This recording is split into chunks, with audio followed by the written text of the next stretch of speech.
Indian science Congress అని అంటున్నాం sir. Indian science Congress అనేది మన భారతదేశంలో నిర్వహిస్తున్నటువంటి సైన్స్ని ప్రోత్సహించేందుకు సంబంధించినటువంటి కార్యక్రమం సార్. సైన్స్ ఆవిష్కరణలు ఏవైతే ఉంటాయో ఈ ఆవిష్కరణలకి సంబంధించి నూతన ఆవిష్కరణలు ఇండియాలో జరగాలి అని చెప్పేసి ఈ ఇండియన్ సైన్స్ కాంగ్రెస్ అనేది నిర్వహిస్తూ ఉన్నారు. ఈ సైంటిస్టులకి సంబంధించి ప్రోత్సాహకాలు అందించేందుకు, అలాగే వీరిని ప్రోత్సహించేందుకు, నూతన ఆవిష్కరణలు జరిపేందుకు వీటికి సంబంధించి నిర్వహిస్తున్నదే ఇండియన్ సైన్స్ కాంగ్రెస్ సార్. ఈ ఇండియన్ సైన్స్ కాంగ్రెస్కి సంబంధించి మిమ్మల్ని కూడా నేను ఒక క్వశ్చన్ అడిగిన 2021లో ఎక్కడ జరిగిందని డిఫరెంట్ ఆన్సర్ చేసిర్రు. ఎగ్జామ్లో కూడా ఎగ్జామినర్ గిట్లనే మనల్ని కన్ఫ్యూజ్ చేస్తున్నాడు.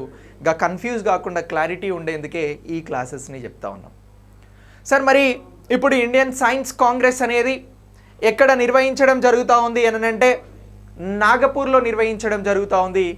ఇప్పుడు నిర్వహిస్తున్నటువంటి సైన్స్ కాంగ్రెస్ ఎన్నవది సార్ అని అంటే 108వ సైన్స్ కాంగ్రెస్ అని అంటున్నాం సార్. ఇప్పుడు నిర్వహిస్తున్నటువంటి సైన్స్ కాంగ్రెస్ అనేది మనం నాగపూర్లో నిర్వహించడం జరుగుతూ ఉంది అని అంటున్నాం సార్. మహారాష్ట్ర నాగపూర్లో ఏం జరుగుతూ ఉంది సార్ అని అంటే సైన్స్ కాంగ్రెస్ జరుగుతూ ఉంది. ఎక్కడ అని అంటున్నాం?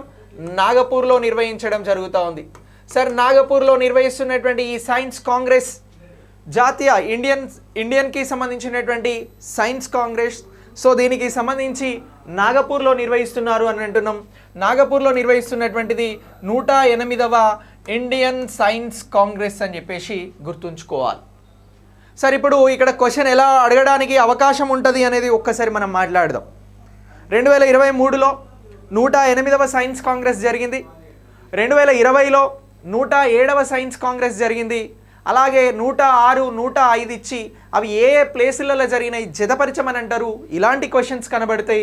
ప్రాక్టికల్గా మీరు నమ్మినా నమ్మకున్నా ఇది నిజం. నిన్న జరిగిన ఎగ్జామ్, ఇంతకుముందు జరిగినటువంటి ఎగ్జామ్, గ్రూప్ 1 ఎగ్జామ్, టీఎస్పీఎస్సీ నిర్వహిస్తున్నటువంటి ఎగ్జామ్స్లో జనరలైజ్డ్ చేసి క్వశ్చన్స్ని అడుగుతూ ఉన్నారు. ఆ పాయింట్ ఆఫ్ వ్యూలోనే మనం నేర్చుకుంటే మనం ఎగ్జామ్ని క్రాక్ చేయడానికి అవకాశం ఉంటుంది. ఓకేనా? సో ఇలా ఈ సైన్స్ కాంగ్రెస్కి సంబంధించి మనం మాట్లాడుతున్నటువంటిది 108వ ఇండియన్ సైన్స్ కాంగ్రెస్ అని అంటున్నాం. ఇది నాగపూర్లో జరిగింది అని అంటున్నాం. అలాగే 107వది, 106వది, 105వది ఇలా ఒక 4 ఇచ్చి వీటిని జతపరచండి అని అంటారు. ఇటు ప్లేస్లు ఇచ్చి అంటే ఇవి జరిగినటువంటి ఇప్పుడు ఎక్కడ జరుగుతూ ఉంది? నాగపూర్లో జరుగుతూ ఉంది సార్. మరి నాగపూర్లో జరుగుతూ ఉంది. ఇప్పుడు నేను ఇక్కడ రెండోది ఏం రాస్తున్నాను సార్ అని అంటే ఇంపాల్ అని రాస్తున్నా సార్. సార్ నెక్స్ట్ ఏం రాస్తున్నాము అని అంటే బెంగళూరు అని రాస్తున్నాం సార్. బెంగళూరు అని రాస్తున్నాము సార్. దీని తర్వాత నెక్స్ట్ ఏం రాస్తున్నాము అని అంటే జలంధర్ అని రాస్తున్నాం సార్. ఇక్కడ ఇచ్చినటువంటి ప్లేసులలోనే ఈ ఇండియన్ సైన్స్ కాంగ్రెసెస్ అనేవి జరిగాయి. ఇండియన్ సైన్స్ కాంగ్రెస్కి సంబంధించి వీటిని జతపరచండి అని అంటారు. Indian science Congress 105, Indian science Congress 106, Indian science Congress 107, Indian science Congress 108. వీటిని కరెక్ట్ మ్యాచ్ చేయమని అడుగుతారు. సో దీనికి సంబంధించి మనం ఆన్సర్ అనేది చేయాల్సి ఉంటుంది. మరి ఎలా ఆన్సర్ చేస్తాం సార్ అని అంటే ఒక టాపిక్ ఇలా వచ్చినప్పుడు మీరు ఏ టాపిక్ తీసుకున్నా దానికి సంబంధించినటువంటి పూర్తి అవగాహనను, పూర్తి షార్ట్ నోట్స్ని రెడీ చేసుకుంటేనే దానికి ఆన్సర్ చేయగలుగుతారు. సో ఇది ప్రాక్టికల్గా నిజం, దీన్ని యాక్సెప్ట్ చేయాలి సార్. మరి ఇక్కడ మనం దీనికి సంబంధించి ఫస్ట్ నేను దీన్ని క్లియర్ చేయాలని అనుకుంటున్నాం మీకు. ఇప్పుడు నాగపూర్లో జరుగుతున్నది ఏది అని అన్నాం? 108 సార్. మరి 107 ఎక్కడ జరిగింది సార్ అని అంటే ఇక్కడ బెంగళూరులో జరిగింది అని చెప్పేసి గుర్తుంచుకోవాలి. 107 ఎక్కడ జరిగింది అని అంటున్నాం? 107 అనేది 107 అనేది బెంగళూరులో జరిగింది అని అంటున్నాం, కర్ణాటకకి సంబంధించి సార్. నెక్స్ట్ జలంధర్లో ఎప్పుడు జరిగింది, ఏది జరిగింది సార్ అని అంటే 106 జరిగిందండి. ఏమంటున్నాం? 106 అనేది జలంధర్లోనే జరిగింది. ఇంపాల్ ఎక్కడ జరిగింది సార్ అని అంటే 105 జరిగింది. ఇలా 108 అనేది నాగపూర్లో జరిగింది. ఇవి ఇండియన్ సైన్స్ కాంగ్రెస్కి సంబంధించినటువంటి జరిగినటువంటి వెన్యూస్ అండి. సో ఇప్పుడు లాస్ట్ ప్రీవియస్కి సంబంధించి ఇప్పుడు జరిగినటువంటిది 2023లో జరిగిందండి. ఏది? నాగపూర్ ఇప్పుడు స్టార్ట్ అయింది. ఇది జనవరి 3 నుంచి జనవరి 7 ఈ మంత్ జరుగుతూ ఉంది. అంటే నిన్న స్టార్ట్ అయింది. అలాగే ఇవాళ రేపు ఎల్లుండి అవతల ఎల్లుండి 5 రోజులు దీన్ని నిర్వహించడం జరుగుతూ ఉంది. ఇక నెక్స్ట్ ఈ ఇంపాల్ది ఎప్పుడు జరిగింది అని అన్నామనంటే 105 ఇంపాల్ది ఏ ఇయర్లో జరిగింది సార్ అని అంటే ఇది 2018లో జరిగిందండి. సో నేను 107కి సంబంధించి రాస్తాను. ఒకసారి ఇది రఫ్ చేస్తున్న సీరియల్గా రాస్తాను. అది క్వశ్చన్ కోసం రాశాను.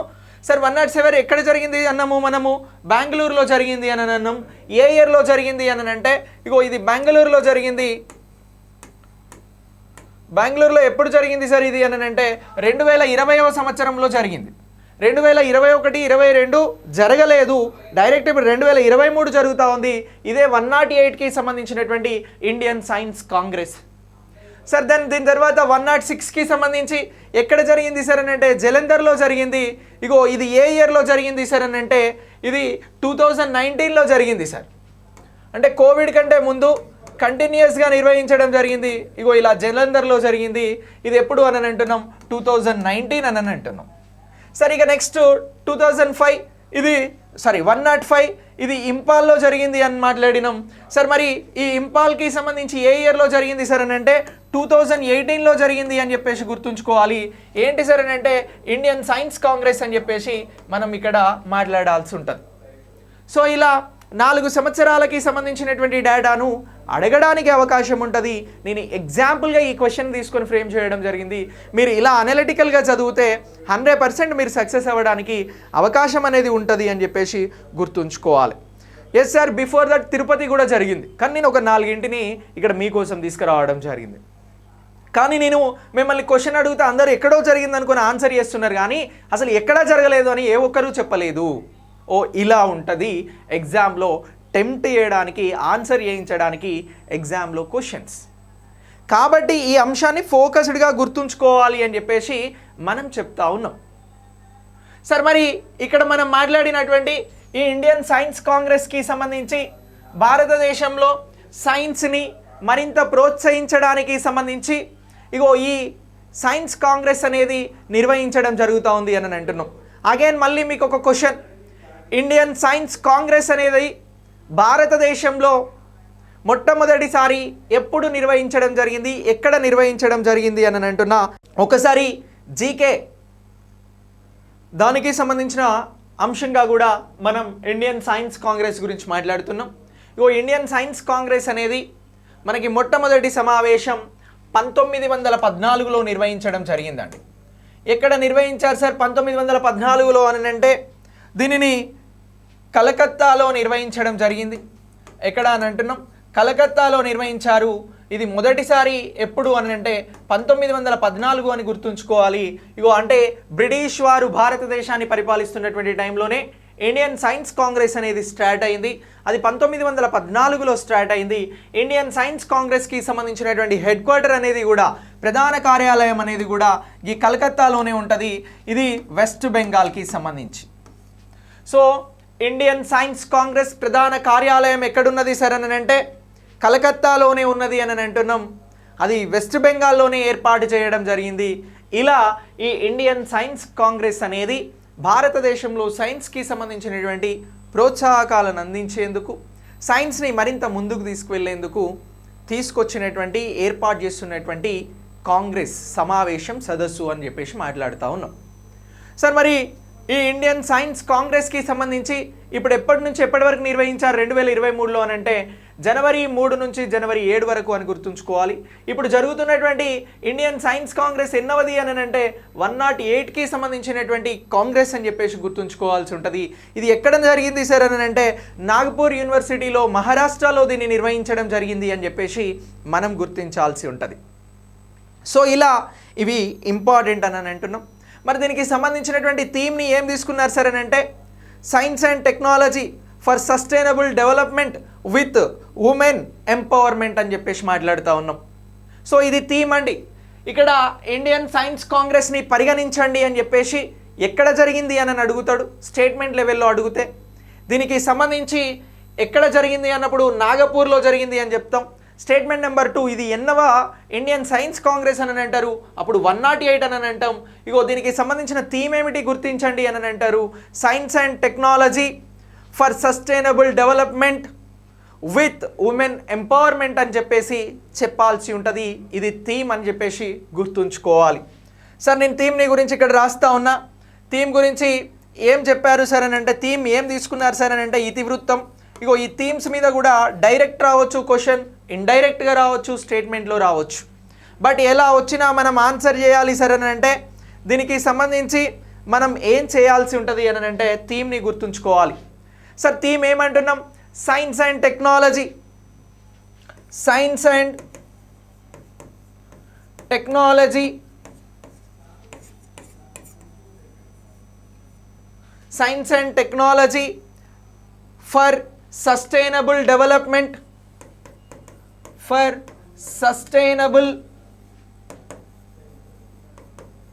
డెవలప్మెంట్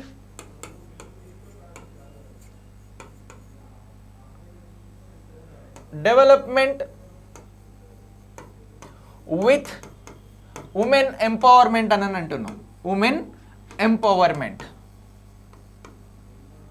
సో ఇలా దీనిని గుర్తుంచుకోవాలి. ఇది దేనికి సంబంధించినటువంటి థీమ్స్ అని అంటే ఇగో ఇది ఇండియన్ సైన్స్ కాంగ్రెస్కి సంబంధించిన థీమ్ అని చెప్పేసి మనం చెప్పాలి.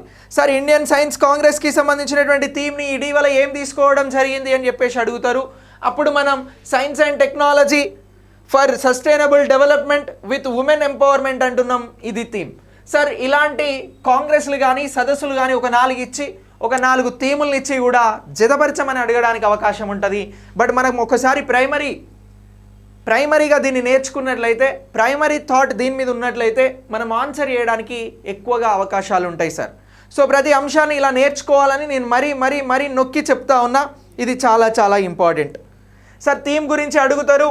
థీమ్ అనేది ఏమిటి అని అంటే ఇండియన్ సైన్స్ కాంగ్రెస్కి సంబంధించి ఇది science and technology for sustainable development with women empowerment అని చెప్పేసి అంటున్నాం. ఇగో ఇది ఇండియన్ సైన్స్ కాంగ్రెస్కి 108వ సదస్సుకి సంబంధించి కాంగ్రెస్కి సంబంధించినటువంటి థీమ్ అని అంటున్నాం. ఇగో ఈ థీమ్ అనేది కూడా మనకి చాలా చాలా ఇంపార్టెంట్. మరి దీన్ని ఎవరు ఇనాగ్రేట్ చేశారు సార్, దీన్ని ఎవరు ప్రారంభించారు సార్ ఇండియన్ సైన్స్ కాంగ్రెస్ని? ఇటీవల మహారాష్ట్రలో నాగ్పూర్ యూనివర్సిటీలో జరుగుతున్నటువంటి ఈ కాంగ్రెస్ని అని చెప్పేసి అడిగితే మనం ఎవరి పేరు చెప్పాలి సార్ అని అంటే ఇగో ఇండియన్ సైన్స్ కాంగ్రెస్కి సంబంధించి మనం దీన్ని ప్రారంభించినటువంటి వారినిగా ఎవరిని చూస్తాము అని అంటే ఇగో ప్రధాన మంత్రి నరేంద్ర మోదీ గారు, పిఎం మోదీ గారు దీనిని ప్రారంభించడం జరిగింది. ఎవరు ప్రారంభించారు అని అంటున్నాం, ప్రధానమంత్రి మోదీ గారు ఇండియన్ సైన్స్ కాంగ్రెస్ 108వ నాగపూర్ సెషన్ని ప్రారంభించడం జరిగింది అని అంటున్నాం. సార్ మరి మోదీ గారు ప్రారంభించినటువంటి ఈ సైన్స్ కాంగ్రెస్ ద్వారా మోదీ గారు ఒక మాట అన్నారండి. దీన్ని కూడా చెప్తా ఉన్నా. ఏమన్నారు అని అంటే రానున్నటువంటి 25 ఏళ్లలో భారత సైన్స్ అనేది బాగా అభివృద్ధి చెందుతుంది అని చెప్పేసి మాట్లాడడం జరిగింది. సార్ ఇక్కడ మోదీ గారు సైన్స్ కాంగ్రెస్కి సంబంధించి ఏమన్నారు అని అంటే రానున్న 25 సంవత్సరాలలో ఇండియన్ సైన్స్ అనేది బాగా అభివృద్ధి డెవలప్ చెందుతుంది అని చెప్పేసి ఎక్స్పెక్ట్ చేయడం జరిగింది. ఇగో ఇది ఎక్కడ మాట్లాడారు, ఎవరు మాట్లాడారు అని అంటే మోదీ గారు మాట్లాడడం జరిగింది. ఎక్కడ అని అంటే 108వ ఇండియన్ సైన్స్ కాంగ్రెస్లో మాట్లాడారు. ఇది ఎక్కడ జరుగుతుంది అని అంటే నాగపూర్ యూనివర్సిటీలో జరుగుతుంది. మహారాష్ట్రలో దీన్ని నిర్వహించడం జరుగుతూ ఉంది. ఇది 108వ సెషన్ అని అంటున్నాం. లాస్ట్ 107వ సెషన్ బెంగళూరులో జరిగింది. ఇది 2020లో జరిగింది. 2020, 21, 22 ఎక్కడ జరగలేదు. 2020 తర్వాత జరుగుతున్నటువంటి సైన్స్ కాంగ్రెసే ఇగో ఇది అని చెప్పేసి గుర్తుంచుకోవాలి అని చెప్పేసి నేను చెప్తున్నటువంటి అంశం. స్టాఫ్ నర్స్కి కోచింగ్ కండక్ట్ చేస్తామండి, కొంచెం టైం పట్టుద్ది బట్ చేస్తాం. ఇక నెక్స్ట్ మిమ్మల్ని అందరినీ కూడా ఒక క్వశ్చన్ అడుగుతా ఉన్నా. సైన్స్ గురించి మాట్లాడుతున్నాం.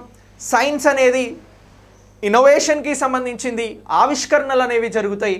మరి ఇక్కడ ఇటీవల గ్లోబల్ ఇన్నోవేషన్ ఇండెక్స్ని గురించి మాట్లాడాలి. సార్ నేను మిమ్మల్ని అందరినీ కూడా ఒక క్వశ్చన్ అడుగుతా ఉన్నా. లైవ్లో ఉన్న అందరూ కూడా ఆన్సర్ చేస్తారని నేను ఎక్స్పెక్ట్ చేస్తూ ఉన్నా. గ్లోబల్ ఇన్నోవేషన్ ఇండెక్స్ 2015లో భారతదేశానికి సంబంధించినటువంటి ర్యాంక్ ఎంత?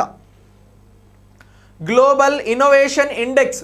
ఇప్పుడు నేను ఒక ఇండెక్స్తో ఈ మ్యాటర్ని ఇప్పుడు ఉన్నటువంటి ఇష్యూని ఇంటర్లింక్ చేస్తూ ఉన్నా, అంటే మీకు లేటెస్ట్ ఇండెక్స్ అనేది నేను చెప్పబోతా ఉన్నా. ఇండెక్సెస్ మీద క్వశ్చన్స్ అనేవి వస్తాయి. అలా కూడా క్వశ్చన్ ఏమైనా అడిగితే మీరు అందరూ కూడా ఆన్సర్ చేయడానికి సిద్ధంగా ఉండాలి. వెరీ గుడ్ చిలుక అరుణ, రైట్ ఆన్సర్ చేసినావు. 2015లో భారత్కి సంబంధించి గ్లోబల్ ఇన్నోవేషన్ ఇండెక్స్ అనేది వచ్చిందండి.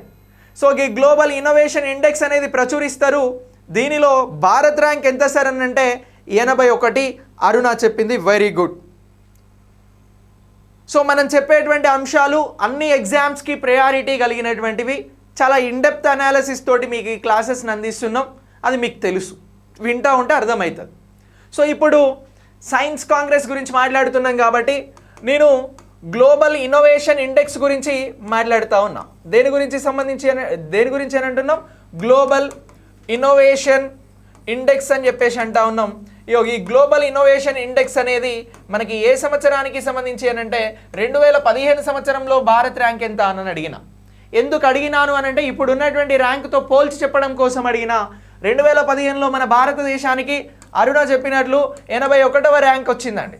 ఎన్నవ ర్యాంక్ వచ్చింది? 81 పొజిషన్లో ఉన్నాం ప్రపంచంలో. అంటే ఇన్నోవేషన్స్కి సంబంధించి 80 దేశాల తర్వాత మనం ఉన్నాం. ఇది 2015లో ఉన్నటువంటి ముచ్చట. కానీ ఇటీవల 2022కి సంబంధించి గ్లోబల్ ఇన్నోవేషన్ ఇండెక్స్ అనేది రావడం జరిగింది. మరి భారత్లో సైన్స్ ఎంత అభివృద్ధి చెందింది అని చెప్పడానికి ఇది ఒక ఎగ్జాంపుల్. భారత్లో ఇప్పుడు ఇన్నోవేషన్స్ అనేవి పెరిగాయి అని చెప్పేసి గిదే గ్లోబల్ ఇన్నోవేషన్ ఇండెక్స్ ఇటీవల ఇచ్చినటువంటి 2022 రిపోర్ట్ని గురించి కూడా నేను ఒకసారి మీకు చెప్తా ఉన్నా. ఈ 2022 రిపోర్ట్ ప్రకారం గ్లోబల్ ఇన్నోవేషన్ ఇండెక్స్లో మన స్థానం 40కి చేరుకోవడం జరిగింది. అంటే ఇది ఏ ఇయర్కి సంబంధించి అని అంటున్నాం? 2022కి సంబంధించి. 2015లో మన ర్యాంక్ 81 ఉంటే 2022 వచ్చేసరికి భారతదేశంలో సైన్స్ అనేది బాగా అభివృద్ధి చెంది ఇన్నోవేషన్స్ జరుగుతూ ఉన్నాయి. దీని ద్వారా మనకి ప్రస్తుతం 40వ ర్యాంక్ రావడం జరిగింది. ఈ అంశాన్ని మనం గుర్తుంచుకోవాల్సి ఉంటుంది చాలా చాలా క్లియర్గా. సో ఇలా సైన్స్కి సంబంధించి ఈ ఇన్నోవేషన్ ఇండెక్స్ అనేది మనం ప్రత్యేకంగా మాట్లాడుతున్నటువంటి అంశంగా గుర్తుంచుకోవాలి. సార్ మరి ఇప్పుడు ప్రపంచవ్యాప్తంగా భారతదేశ వ్యాప్తంగా ఎన్నవ పారిశ్రామిక విప్లవంలో ఉన్నాం మనం. మొదటి పారిశ్రామిక విప్లవం ఎప్పుడొచ్చింది? మనం ఎన్నవ పారిశ్రామిక విప్లవంలో ఉన్నాం.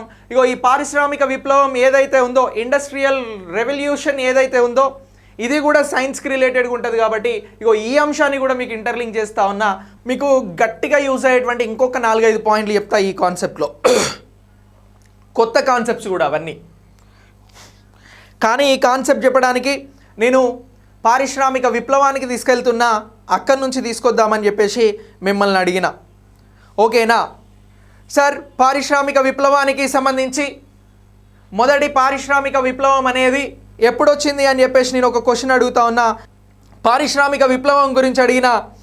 మొదటి పారిశ్రామిక విప్లవం, ఫస్ట్ ఇండస్ట్రియల్ రెవల్యూషన్ అనేది యూరప్లో, ఇంగ్లాండ్లో స్టార్ట్ అయింది. దీనికి సంబంధించి మనం ఏ ఇయర్ అని అంటున్నాము అని అంటే 1760వ సంవత్సరము అని అంటున్నాం. సార్ కంటెంట్ని, సైన్స్ని కొంచెం ముందుకు తీసుకుపోయి మళ్ళీ ఇండియాకి తీసుకొస్తా, దానికోసమే ఈ మొదటి పారిశ్రామిక విప్లవం తీసుకున్నా. మీరేం కూడా ఆగమాగమవ్వద్దు. సార్ నేను ఇంకొక క్వశ్చన్ కూడా అడుగుతున్నా, మీరు ఈ లోపు నేను రాసేలోపు మీరు ఆన్సర్ చేయండి. ప్రస్తుతం ప్రపంచం కానీ భారతదేశం కానీ ఎన్నవ పారిశ్రామిక విప్లవంలో ఉంది? ఎక్కడైనా ఈ క్వశ్చన్ విన్నారా? వింటే మీకు ఏమైనా తెలిస్తే మీరు ఆన్సర్ చేయండి. ప్రస్తుతం భారతదేశం కానీ ఈ ప్రపంచం కానీ ఎన్నవ పారిశ్రామిక విప్లవంలో ఉన్నది అని నేను ఒక క్వశ్చన్ అడుగుతా ఉన్నా. మీకేమైనా ఆన్సర్ తెలిస్తే మీరు అందరూ పోస్ట్ చేయండి. రైట్. నేను మొదటి పారిశ్రామిక విప్లవము అని అంటున్నా. నేను చెప్పే టాపిక్కి లింక్ ఉంది, అందుకోసమే అడుగుతా ఉన్నా. ఇది సైన్స్కి రిలేటెడ్గా మనం మాట్లాడుతున్నటువంటి అంశం. మొదటి పారిశ్రామిక విప్లవం అనేది ఇదే ఫస్ట్ ఇండస్ట్రియల్ రెవల్యూషన్ అని అంటాం. ఈ ఫస్ట్ ఇండస్ట్రియల్ రెవల్యూషన్ అనేది మనకి 1760స్లో రావడం జరిగింది. ఎప్పుడు వచ్చింది అని అంటున్నాం? 17వ శతాబ్దంలో వచ్చింది. ఇది ఫస్ట్ ఇండస్ట్రియల్ రెవల్యూషన్ అని అంటున్నాం. ఎప్పుడు వచ్చింది అని అంటే 1760స్లో వచ్చింది. నేను ఒక క్వశ్చన్ అడిగినా మిమ్మల్ని అందరినీ కూడా, భారత్ అనేది వెరీ గుడ్. ఇక్కడ మన మిత్రులు చెప్పిరు, very good. Venkatalakshmi very good. Sunitha right. ఇంతకంటే ముందు Santosh Gadipalli very good. Right. ఇగో వీళ్ళు చెప్పిన దాని ప్రకారం మనం ప్రస్తుతం 4వ పారిశ్రామిక విప్లవంలో ఉన్నాము అని చెప్తా ఉన్నా. ఇగో ఈ అంశాన్ని గుర్తుంచుకోండి, ఇది అత్యంత ఇంపార్టెంట్, కీలకం. ఎందుకు ఇంపార్టెంటో కూడా ఇప్పుడు నేను చెప్తా. సార్ మనం మొదటి పారిశ్రామిక విప్లవం అనేది 1760లో వచ్చింది అని అంటున్నాం. ఇక మనకి 18వ శతాబ్దంలో 2వ పారిశ్రామిక విప్లవం అనేది కనబడుతుంది. సార్ 2వ పారిశ్రామిక విప్లవం మనకి ఎప్పుడు కనబడుతుంది సార్ అని అంటే 18వ శతాబ్దంలో కనబడుతూ ఉంది. సెకండ్ ఇండస్ట్రియల్ రెవల్యూషన్ 18వ శతాబ్దంలో, సెంచరీలో. సార్ ఇక నెక్స్ట్ 3వ పారిశ్రామిక విప్లవం. 3వ పారిశ్రామిక విప్లవం అనేది మనకి ఎప్పుడు కనబడుతుంది సార్ అని అంటే సార్ ఇది మనకి ఇప్పుడు ఉన్నటువంటి 19వ శతాబ్దంలో కనబడుతూ ఉంది. ఇప్పుడు మనం వాడుతున్నటువంటి ఎలక్ట్రిక్ వస్తువులు కానీ ఇన్ఫర్మేషన్ టెక్నాలజీని కానీ ఏమంటారు సార్ అని అంటే 3వ పారిశ్రామిక విప్లవం అంటారు. ఇగో ఇది థర్డ్ ఇండస్ట్రియల్ రెవల్యూషన్ అని అంటున్నాం. ఇగో ఇది మనకు 19th and 20th సెంచరీలో కనబడతా ఉంది. సార్ ఈ 3వ పారిశ్రామిక విప్లవం అని దేన్ని అంటారు సార్ అని అంటే మనం వాడుతున్నటువంటి ఎలక్ట్రానిక్స్ కానీ అలాగే ఐటీ ఇన్ఫర్మేషన్ టెక్నాలజీ ఏదైతే ఉందో ఇగో ఇదంతా కూడా ఈ 3వ పారిశ్రామిక విప్లవంలోకి వస్తుంది. సార్ మన వాళ్ళు ఆన్సర్ చేసిరు 4వ పారిశ్రామిక విప్లవంలో ఉన్నాం సార్ అని అన్నారు. మరి 4వ పారిశ్రామిక విప్లవం అంటే ఏమిటి సార్ అని నేను ఒక క్వశ్చన్ అడుగుతా ఉన్నా. మోదీ గారు ఏ సంవత్సరం ప్రారంభించిండు? 4వ పారిశ్రామిక విప్లవానికి సంబంధించినటువంటి అంశాన్ని మోదీ గారు ఎప్పుడు ప్రారంభించారు? అదే ఈ 4వ పారిశ్రామిక విప్లవాన్ని భారతదేశం 4వ పారిశ్రామిక విప్లవం అని చెప్పేసి ఎవరు ప్రకటించారు అని 2 అంశాలు అడుగుతా ఉన్నా. చాలా చాలా ఇంపార్టెంట్ సైన్స్ అండ్ టెక్నాలజీకి సంబంధించి. నేను అడుగుతున్నటువంటి అంశాలు కొత్త అంశాలు. మేబీ మీరు చదువుంటే గ్రేట్, నేను కాదనను. కానీ ఇక్కడ 2 అంశాలను అడుగుతా ఉన్నా. ఒక అంశం ఏమిటి అని అంటే మోదీ గారు 4వ పారిశ్రామిక విప్లవానికి సంబంధించి 4th ఇండస్ట్రియల్ రెవల్యూషన్ని ఎప్పుడు ప్రారంభించారు అనేది ఫస్ట్ క్వశ్చన్. రెండో క్వశ్చన్ ఏంటి అని అంటే భారతదేశం 4వ పారిశ్రామిక విప్లవానికి సంబంధించినటువంటి దేశంగా ఎవరు ప్రకటించారు అని అంటున్నా. ఈ 2 కూడా చాలా ఇంపార్టెంట్ అంశాలు. నేను ఫస్ట్ మీకు 4వ పారిశ్రామిక విప్లవం అంటే ఏమిటి అనేది ఒక్కసారి ఎక్స్ప్లెయిన్ చేస్తా. ఇగో ఇది చాలా ఇంపార్టెంట్ మన భవిష్యత్ ఎగ్జామ్లకి సంబంధించి science and technology point of వ్యూలో ఈ అంశం అనేది చాలా చాలా ఇంపార్టెంట్గా ఉపయోగపడుతుంది. మీరు ఇప్పుడు నేర్చుకుంటారు, లైఫ్లో మర్చిపోరు. 4వ పారిశ్రామిక విప్లవం అని అంటున్నాం. సార్ మా 4వ పారిశ్రామిక విప్లవాన్ని ఇంగ్లీష్లో 4th ఇండస్ట్రియల్ రెవల్యూషన్ అని అంటున్నాం. సార్ ఈ 4వ పారిశ్రామిక విప్లవం అనేది భారతదేశంలో ఎప్పుడు ప్రారంభించడం జరిగింది? భారతదేశాన్ని 4వ పారిశ్రామిక విప్లవంగా ఎవరు ప్రకటించారు అని నేను 2 క్వశ్చన్లు అడిగినా.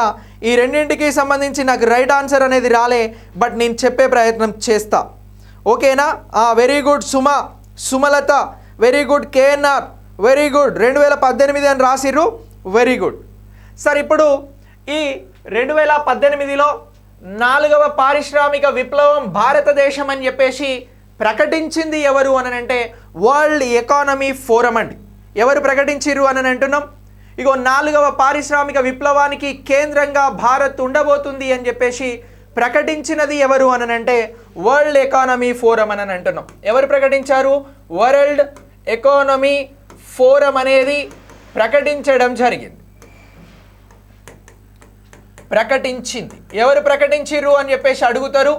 ఇగో 4వ పారిశ్రామిక విప్లవం లేదా 4th ఇండస్ట్రియల్ రెవల్యూషన్గా ఇండియాను ఎవరు ప్రకటించారు సార్ అని అంటే ఇగో భారతదేశాన్ని, ఇండియాను ఇక్కడ వరల్డ్ ఎకానమీ ఫోరం అనేది ప్రకటించడం జరిగింది. ఎవరు ప్రకటించారు అని అంటున్నాం? వరల్డ్ ఎకానమీ ఫోరం అనేది ప్రకటించింది అని అంటున్నాం. ఎప్పుడు ప్రకటించింది సార్ దీన్ని అని అంటే 2018 జనవరి 23న ప్రకటించడం జరిగింది. ఎప్పుడు ప్రకటించింది అని అంటున్నాం? ఇగో 2018 జనవరి 23న ఈ వరల్డ్ ఎకానమీ ఫోరం అనేది భారత్ అనేది 4వ పారిశ్రామిక విప్లవానికి కేంద్రం అని చెప్పేసి ఈ ఎకానమీ ఫోరం అనేది సెంటర్ అని చెప్పేసి ప్రకటించింది. ఇగో ఇది ముఖ్యమైనటువంటి అంశం. ఇలా నిన్ను ఎగ్జామ్లో ఏమైనా అడిగితే అక్కడ వరల్డ్ బ్యాంక్ అని ఇస్తాడు, ఇంటర్నేషనల్ మానిటరీ ఫండ్ అని ఇస్తాడు, లేకపోతే యుఎన్ఓ అని ఇస్తాడు, వరల్డ్ ఎకానమీ ఫోరం అని ఇస్తాడు. నువ్వు ఆన్సర్ మనం లాస్ట్ చెప్పినటువంటి వరల్డ్ ఎకానమీ ఫోరం అని చెప్పేసి చెప్తే నీ ఆన్సర్ రైట్ అవుతుంది, నీకు 1 మార్క్ వస్తుంది. సో ఇలా వరల్డ్ ఎకానమీ ఫోరం భారతదేశం అనేది 4వ పారిశ్రామిక విప్లవానికి కేంద్రంగా ఉంది అని చెప్పేసి 2018 జనవరి 23న ప్రకటించింది. ఇది ముఖ్యమైనటువంటి అంశం. సార్ ఇక్కడ మరి మోదీ గారు ఎప్పుడు ప్రారంభించారు అని చెప్పేసి కూడా మనం ఒక అంశం అని అన్నాం. ఇదే సంవత్సరం మోదీ గారు భారతదేశంలో ఇగో వరల్డ్ ఎకానమీ ఫోరం చెప్పినట్లు ఫోర్త్ ఇండస్ట్రియల్ రెవల్యూషన్ని ప్రకటిస్తున్నాము అని చెప్పారు. ఎప్పుడు సార్ అని అంటే ఇదే 2018 అక్టోబర్ 11న అనౌన్స్ చేయడం జరిగింది. ఎవరు అనౌన్స్ చేశారు అని అంటున్నాం? ఇగో మన భారతదేశ ప్రధాని మోదీ గారు అనౌన్స్ చేయడం జరిగింది. ఏం అనౌన్స్ చేశారు? 4th ఇండస్ట్రియల్ రెవల్యూషన్ భారత్ అనేది ప్రకటిస్తూ ఉంది. భారతదేశం 4వ పారిశ్రామిక విప్లవాన్ని తీసుకొస్తా ఉంది. అది నేను అఫీషియల్గా ప్రకటిస్తున్నా అని చెప్పేసి 2018 అక్టోబర్ 11 నాడు మోడీ గారు ప్రకటించడం జరిగింది. ఇది అత్యంత ఇంపార్టెంట్. సార్ భారతదేశంలో సైన్స్ అండ్ టెక్నాలజీకి సంబంధించి 4వ పారిశ్రామిక విప్లవం గురించి అడిగితే ఈ 2 ముచ్చట్లను కూడా గుర్తుంచుకోవాలి. ఒకటేమో వరల్డ్ ఎకానమీ ఫోరం 2018 జనవరి 23న ప్రకటించింది అని అంటున్నాం.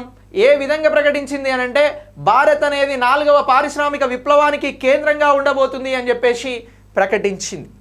అలా ప్రకటించిన తర్వాత అదే ఏడాది అక్టోబర్ 11న భారత ప్రైమ్ మినిస్టర్గా ఉన్నటువంటి మోదీ గారు భారతదేశాన్ని 4వ పారిశ్రామిక విప్లవానికి ఇగో ఇక్కడ ప్రకటిస్తున్నాము అని చెప్పేసి చెప్పడం జరిగింది. సో ఇలా 4th ఇండస్ట్రియల్ రెవల్యూషన్ని మనం గుర్తుంచుకోవాలి. మనం ఇంతకుముందు ఒక క్వశ్చన్ అడిగినాం, అసలు 4వ పారిశ్రామిక తీర్మానం అంటే ఏమిటి, రెవల్యూషన్ విప్లవం అంటే ఏమిటి అని చెప్పేసి అడిగినాం.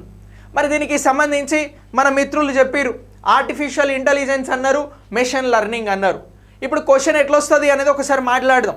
భారతదేశంలో 2018లో 4వ పారిశ్రామిక విప్లవం స్టార్ట్ అయింది. ఇగో ఇందులో ఏ అంశాలు వస్తాయి ఒకసారి గుర్తించండి అని చెప్పేసి ఒక 5-6 స్టేట్మెంట్స్ ఇస్తారు. ఇంకా 5-6 స్టేట్మెంట్స్ని కూడా మనం ఇక్కడ ప్రత్యేకంగా గుర్తించాల్సి ఉంటుంది. అలా గుర్తిస్తే మనకి ఆన్సర్ అనేది వస్తుంది. సరే ఇప్పుడు 4వ పారిశ్రామిక విప్లవంలో ఏ అంశాలు ఉంటాయి అనేది చెప్తా ఉన్నా. ఇది లేటెస్ట్ కాబట్టి ఇగో దీన్ని గుర్తుంచుకోవాలి. 4వ పారిశ్రామిక విప్లవంలో ఏ అంశాలు ఉంటాయి అనేది నేను ఇక్కడ మాట్లాడుతూ ఉన్నా. సబ్జెక్ట్ అర్థమవుతుందా అర్థం కావట్లేదా ఒకసారి మీ ఆన్సర్ని పోస్ట్ చేయండి, మీ ఒపీనియన్ని కమెంట్ బాక్స్లో చెప్పండి. సార్ దీనికి సంబంధించి మనం 4వ పారిశ్రామిక తీర్మానం గురించి మాట్లాడితే కొన్ని అంశాలు ఉన్నాయి సార్. ఏంటివి అని అంటే అవి ఒకటి రోబోటిక్స్ అని అంటున్నామండి. ఒకటి ఏమంటున్నాం? రోబోటిక్స్ అని అంటున్నాం. ఇగో ఈ రోబోటిక్స్ అనేవి 4వ పారిశ్రామిక విప్లవంలో అత్యంత కీలకంగా మారుతూ ఉన్నాయి. ఇక రెండోది ఏమంటున్నాము అని అంటే ఆర్టిఫిషియల్ ఇంటెలిజెన్స్, దీనినే కృత్రిమ మేధస్సు అని అంటాం, దీనినే ఏఐ అని అంటాం. ఇగో ఇదే కృత్రిమ మేధస్సు అని రాస్తా ఉన్నా తెలుగులో, కృత్రిమ మేధస్సు అని అంటున్నాం. సార్ ఇదంతా కూడా సైన్స్కి రిలేటెడ్, మిమ్మల్ని చాలా డెప్త్కి తీసుకెళ్లాలనేది నా ఉద్దేశం. సైన్స్ మీద మేజర్ ఇంపార్టెంట్ పాయింట్స్ చెప్పాలనేది నా ఉద్దేశం. అందుకోసమే ఇగో ఈ 4వ పారిశ్రామిక తీర్మానం దగ్గరికి తీసుకొచ్చిన, అందుకోసమే ఇది మీకు చెప్తా ఉన్నా. ఇక నెక్స్ట్ దీని తర్వాత నానో టెక్నాలజీ అని అంటున్నాం. 3వ అంశం ఏమంటున్నాం? Nano technology. ఇగో ఇది కూడా ఈ పారిశ్రామిక విప్లవంలో కీలకంగా పోతా ఉంది. సార్ నెక్స్ట్ దీని తర్వాత బయోటెక్నాలజీ అని అంటున్నాం. ఏమంటున్నాం? బయోటెక్నాలజీ అని అంటున్నాం. 4వది బయోటెక్నాలజీ.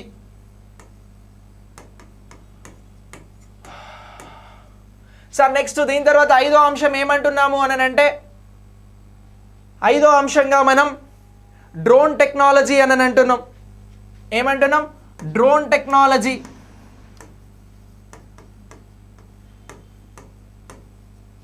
ఇక నెక్స్ట్ 6వ అంశంగా ఏం చెప్తున్నాం సార్ అని అంటే బ్లాక్ చైన్ అని అంటున్నాం. Block chain technology. సో ఇలా ఈ 6 టెక్నాలజీలను ప్రధానంగా తీసుకొని మనం 4వ పారిశ్రామిక విప్లవం అని చెప్పేసి మాట్లాడడం జరుగుతూ ఉంది. సార్ ఈ 4వ పారిశ్రామిక విప్లవంలో ఏ ఏ టెక్నాలజీని పరిగణిస్తూ ఉన్నారు అని క్వశ్చన్ అడుగుతాడు. 6 అంశాలను గుర్తించాలి. ఒకటి ఏమంటున్నాం? ఒకటి వచ్చి రోబో టెక్నాలజీ అంటున్నాం. రెండవది వచ్చి కృత్రిమ మేధస్సు ఆర్టిఫిషియల్ ఇంటెలిజెన్స్ అని అంటున్నాం. మూడవది వచ్చి నానో టెక్నాలజీ అని అంటున్నాం. నాలుగవది వచ్చి బయోటెక్నాలజీ అని అంటున్నాం. ఐదవది వచ్చి డ్రోన్ టెక్నాలజీ అని అంటున్నాం. ఆరవది వచ్చి బ్లాక్ చైన్ టెక్నాలజీ అని అంటున్నాం. ఇగో ఇలా ఈ అంశాలన్నీ కూడా మనకి అత్యంత కీలకంగా స్టేట్మెంట్ లెవెల్లో కన్ఫ్యూజ్ చేయడం కోసం, క్లారిటీ లేకుండా మనల్ని ఆగమాగం చేయడం కోసం ఎగ్జామ్లో అడుగుతాడు. అడిగినప్పుడు కూడా ఇప్పుడు నీకు క్లారిటీ వచ్చింది, ఆన్సర్ అనేది చేయగలుగుతావు అని చెప్పేసి నేను నమ్ముతా ఉన్నా. సో ఇలా దీనికి సంబంధించి మనం ఇగో సైన్స్ గురించి మాట్లాడినాం కాబట్టి ఇవన్నీ సైన్స్ రిలేటెడ్ ఇష్యూస్ కాబట్టి మీ అందరికీ చాలా క్లియర్గా ఇక్కడ ఈ అంశాన్ని చెప్పడం జరిగింది ఇండియన్ సైన్స్ కాంగ్రెస్లో భాగంగా. ఓకేనా? ఇప్పుడు మీకు 4వ పారిశ్రామిక విప్లవం అనేది తెలుసు. దీన్ని ఎవరు ప్రకటించారు అని అంటే ఎకానమీ ఫోరం ప్రకటించింది అని తెలుసు. భారత్ని కేంద్రంగా ప్రకటించింది అని తెలుసు. 2018లోనే ప్రకటించింది అని తెలుసు. ఇదే 2018 అక్టోబర్ 11న మోదీ గారు కూడా 4వ పారిశ్రామిక తీర్మానాన్ని మేము ప్రవేశపెడుతున్నామని చెప్పాడు. ఆ తీర్మానంలో ప్రవేశపెట్టినటువంటి టెక్నాలజీలు ఏమిటి అని అంటే రోబోటిక్స్, కృత్రిమ మేధస్సు, nano technology, biotechnology, drone technology, block chain technology అని అంటున్నాం. ఇగో ఇలా ఈ టెక్నాలజీలతో సహా మనం నేర్చుకున్నాం కాబట్టి వాడు 4వ పారిశ్రామిక విప్లవం మీద క్వశ్చన్ ఎలా అడిగినా మీరు ఆన్సర్ చేస్తారు అని నేను గర్వంగా చెప్తా ఉన్నా. ఇది నిజం. క్రిప్టో కరెన్సీకి సంబంధించి బ్లాక్ చైన్ విధానంలో క్రిప్టో కరెన్సీని రన్ చేస్తారండి. మీకు ఒక చిన్న ఎగ్జాంపుల్ చెప్తా. 2022లో బాలల పురస్కారాలు ఇచ్చారు. జనవరిలో ప్రకటిస్తారు, 25కో 24కో ప్రకటిస్తారు బాలల పురస్కారాలు. మన గణతంత్ర దినోత్సవం కంటే ముందు రోజు ప్రకటిస్తారు. అయితే ఇక్కడ ఏదైతే మన హైదరాబాద్కి దగ్గరలో ఉన్నటువంటి ప్రాంతంలో ఒక అబ్బాయికి బాలల పురస్కారం వచ్చింది జాతీయ స్థాయిలో. ఆయన పేరు కోహ్లీ. ఈ కోహ్లీ గారికి బాలల పురస్కారాన్ని ప్రకటించినప్పుడు మన ఇండియాలో సెకండ్ వేవ్లో కోవిడ్లో ఉన్నాం. మరి ఈయన రాష్ట్రపతి భవన్ దగ్గరికి వెళ్ళి ఆ అవార్డును తీసుకోవాల్సి ఉంటుంది. కానీ భారత ప్రభుత్వం ఏం చెప్పింది అని అంటే నువ్వు రాకు కోహ్లీ గారు, నీకు ఈ బాలల పురస్కారానికి సంబంధించిన అవార్డు ఇస్తున్నాం, బ్లాక్ చైన్ మెథడ్లో ఇస్తున్నాము అని చెప్పారు. అంటే అతనికి ఇచ్చేటువంటి సర్టిఫికేట్ మెమోంటోనంతా కూడా ఇక్కడ బ్లాక్ చైన్ విధానంలో ఇవ్వడం జరిగింది. సింపుల్గా కంప్యూటర్ బేస్డ్గా ఇవ్వడం జరిగింది. ఇగో ఇది ఇప్పుడు క్రిప్టో కరెన్సీలో అత్యంత కీలకంగా మారినటువంటి టెక్నాలజీగా మనం గుర్తుంచుకోవాల్సి ఉంటుంది. ఇగో ఇది ఇంపార్టెంట్ అని కూడా నేను చెప్తా ఉన్నా. సో ఇలాంటి టెక్నాలజీస్ అన్నీ మనం ఇప్పుడు వింటున్నాం, చూస్తున్నాం కాబట్టి ఇగో ఈ టెక్నాలజీలకి సంబంధించిందే 4వ పారిశ్రామిక విప్లవం. మనం ఏ ఇండస్ట్రియల్ రెవల్యూషన్లో ఉన్నాము అని అంటే 4వ ఇండస్ట్రియల్ రెవల్యూషన్లో ఉన్నాం. అంటే 4వ ఇండస్ట్రియల్ రెవల్యూషన్కి మూవ్ అవుతా ఉన్నాం. ఇప్పుడు ప్రస్తుతం మనం 3వ ఇండస్ట్రియల్ రెవల్యూషన్ అంటే థర్డ్ ఇండస్ట్రియల్ రెవల్యూషన్ని చూసినాం, 3వ పారిశ్రామిక విప్లవాన్ని చూసినాం. అదే ఎలక్ట్రానిక్స్ అండ్ ఐటీ అని అంటున్నాం. ఇక మొట్టమొదటిసారి ఆవిరి యంత్రాలను తీసుకొచ్చింది మొదటి పారిశ్రామిక విప్లవం. దానికి అనుగుణంగా ఏవైతే టెక్నాలజీ పెరుగుతూ వచ్చిందో అది 2వ పారిశ్రామిక విప్లవం. మనం చూసినటువంటి ఐటీ, మనం అనుభవిస్తున్నటువంటి ఎలక్ట్రానిక్స్ అన్నీ కూడా 3వ పారిశ్రామిక విప్లవం. మనం నెక్స్ట్ ఫేజ్ చేయబోయేటువంటి కృత్రిమ మేధస్సు, అలాగే block chain, biotechnology, drone technology, అలాగే రోబోటిక్స్, నానో టెక్నాలజీ, ఇదంతా కూడా మనకి 4వ పారిశ్రామిక విప్లవము అని చెప్పేసి గుర్తుంచుకోవాల్సి ఉంటుంది. ఓకేనా? సో ఇలానే నేర్చుకోండి టాపిక్స్, ఇలానే క్వశ్చన్స్ అడుగుతున్నారు. మీరు ఒక్కసారి ఎనీ ఎగ్జామ్ అబ్జర్వ్ చేస్తే గ్రూప్ 2 లెవెల్లో ఇలాంటి క్వశ్చన్స్ ఉంటాయి. మనం మళ్ళీ మాట్లాడుకుంటాం. ఎగ్జామ్ త్వరలోనే జరుగుతుంది, ఒక 6-7 నెలలలో. ఇప్పటి నుంచి ఇంత ఫోకస్డ్గా నేర్చుకుంటే మొత్తం కూడా ఒక 100 నుంచి 200 కాన్సెప్ట్లు అద్భుతంగా నేర్చుకుంటాం. గా కాన్సెప్ట్లకి రిలేటెడ్గానే క్వశ్చన్స్ వస్తాయి. ఇగో వాటి మీద మనం డెప్త్ అనాలిసిస్ తోటి నేర్చుకుంటాం కాబట్టి, రెగ్యులర్గా కొన్ని అంశాలను నేర్చుకుంటాం కాబట్టి ఇవి మన ఎగ్జామ్కి హెల్ప్ అవుతాయి అనేటువంటి అంశాన్ని మనం అందరం కూడా ఇక్కడ చాలా క్లియర్గా గుర్తుంచుకోవాలి. ఓకే, ఇది మనం ఇస్తున్నటువంటి ముచ్చట. అయితే ఇక్కడ ఒక్క అంశం అడుగుతా. 17వ శతాబ్దంలోనే 17th సెంచరీలోనే 1716లో ఫస్ట్ ఇండస్ట్రియల్ రెవల్యూషన్ వచ్చింది అని అన్నాను. మరి భారతదేశంలో టెక్నాలజీకి సంబంధించి మొట్టమొదటిసారి ఏ టెక్నాలజీ అనేది ఈ ఇండస్ట్రియల్ రెవల్యూషన్లో భాగంగా భారత్లో ఇంట్రడ్యూస్ అయ్యింది అని అడుగుతాడు. స్టాటిస్టిక్ జీకేకి సంబంధించి మొదటిసారి పారిశ్రామిక విప్లవం వచ్చిన తర్వాత, రెండవ పారిశ్రామిక విప్లవం తర్వాత భారత్లో ఒక టెక్నాలజీ అనేది అప్పుడు ఇంట్రడ్యూస్ చేయడం జరిగింది. అప్పుడున్నటువంటి సైన్స్ ప్రకారం భారత్లో ఈ పారిశ్రామిక విప్లవాలకి సంబంధించి మొదటిసారి ఇంట్రడ్యూస్ అయినటువంటి అంశం ఏమిటి అని అడుగుతా ఉన్నా. సార్, భారతదేశంలో మొట్టమొదటిసారి 1854లో ఎప్పుడు అని అంటున్నాం? 1854లో ఆవిరితో నడిచేటువంటి పత్తి మిల్లు అనేది ముంబైలో ప్రారంభించడం జరిగింది. ఇగో ఇది పారిశ్రామిక విప్లవంలో భాగంగా భారతదేశంలో చూస్తారు. సార్, పారిశ్రామిక విప్లవంలో భాగంగా భారతదేశంలో మొట్టమొదటిసారి వచ్చినటువంటి టెక్నాలజీ ఏంటి అంటే సార్, ఆవిరితో నడిచేటువంటి యంత్రం. ఇగో ఈ ఆవిరితో నడిచేటువంటి యంత్రం భారతదేశంలో వచ్చింది అని అంటున్నాం. ఇగో ఆవిరితో నడిచేటువంటి ఒక పత్తి మిల్లును, కాటన్ మిల్లును ప్రారంభించడం జరిగింది. ఇగో ఈ పత్తి మిల్లు అనేది ఎక్కడొచ్చింది సార్ అని అంటే ముంబైలో ఏర్పాటు చేయడం జరిగింది. ఇగో ఇది భారతదేశంలో పారిశ్రామిక విప్లవంలో భాగంగా ఇంట్రడ్యూస్ అయినటువంటి టెక్నాలజీ అని అంటున్నాం. ఇది ఏ ఇయర్లో వచ్చింది సార్ అని అంటే 1854లో వచ్చిందని గుర్తుపెట్టుకోండి. ఇగో ఇది స్టాటిక్ జీకే అని చెప్పేసి అంటున్నాం. ఇగో జీకే పాయింట్ ఆఫ్ వ్యూలో ఏమైనా మిమ్మల్ని ఎక్కడైనా అడిగితే, ఇగో ఇటీవల ఇక్కడ సైన్స్ కాంగ్రెస్ గురించి మాట్లాడుతున్నాం కాబట్టి సైన్స్ రిలేటెడ్గా ఏమైనా అడిగితే ఈ అంశాన్ని మనం చాలా క్లియర్గా గుర్తుంచుకోవాల్సి ఉంటుంది. ఆవిరితో నడిచేటువంటి పత్తి మిల్లు అనేది ముంబైలో ఏర్పాటు చేశారు. ఏ ఇయర్లో అని అంటే 1854లో. దీన్ని పారిశ్రామిక విప్లవంలో భాగంగా మన భారతదేశంలో చూడడం జరుగుతూ ఉంది. ఇగో ఇది భారతదేశంలో వచ్చినటువంటి పారిశ్రామిక విప్లవానికి సంబంధించినటువంటి ఏర్పాటైనటువంటి మొదటి కంపెనీగా, మొదటి పారిశ్రామిక విధానానికి సంబంధించినటువంటి మిల్లుగా, సంస్థగా చూడాల్సి ఉంటుంది. ఇగో ఈ అంశాన్ని కూడా సైన్స్కి రిలేటెడ్గా మీరందరూ కూడా గుర్తుంచుకోవాల్సి ఉంటుంది.